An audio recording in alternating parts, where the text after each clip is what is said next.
রহমতুল্লাহ কি অবস্থা। তিনি তো 2000 এই কিছু এক বছরের ভিতরেই তিনি শহীদ হয়েছেন। জালেমরা তাকে এই দেশ থেকে সহ্য করতে না পেরে ভারতের প্রেসক্রিপশনে তাকে মার্ডার করা হয়েছে। কথা বলেন ঠিক না? তারা বলছিলেন আল্লামা সাঈদ রহমতুল্লাহ আলাইহি ভারতবর্ষ যখন আসতেন এখানে দাওয়াত দিতেন কোন দল বদ দেওবন্দ জমিয়ত উলামা থেকে শুরু করে বিভিন্ন দল সেখানে আছে। আল্লামা সাঈদ রহমতুল্লাহ আলাইহি যখন ভারতে প্রবেশ করতেন তিনি হিন্দিতে উর্দুতে কথা বলতেন।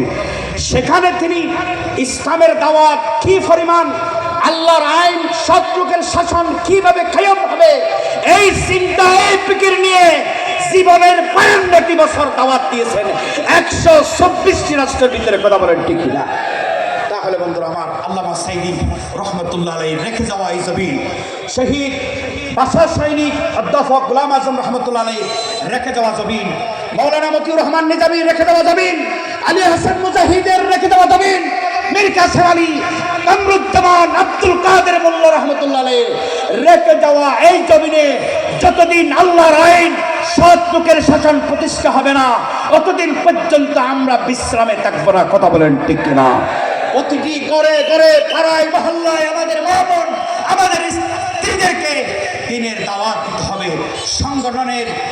সংগঠনের কর্মী হয়ে সংগঠনের সর্বশেষ ক্যাবিনেট রোকন পর্যন্ত হয়ে যেতে হবে ইনশাআল্লাহ। তাহলে বন্ধুরা আমি যে কথাগুলো বলছি মুফতি আমির হামজা কামরুল ইসলাম সাঈদ আনসারীরা আলোচনা করবেন।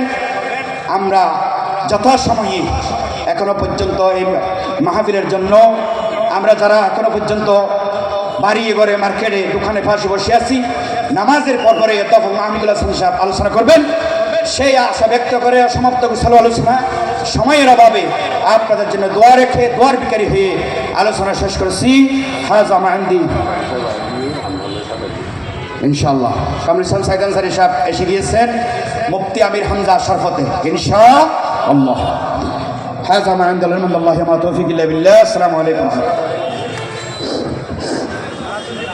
সম্মানিত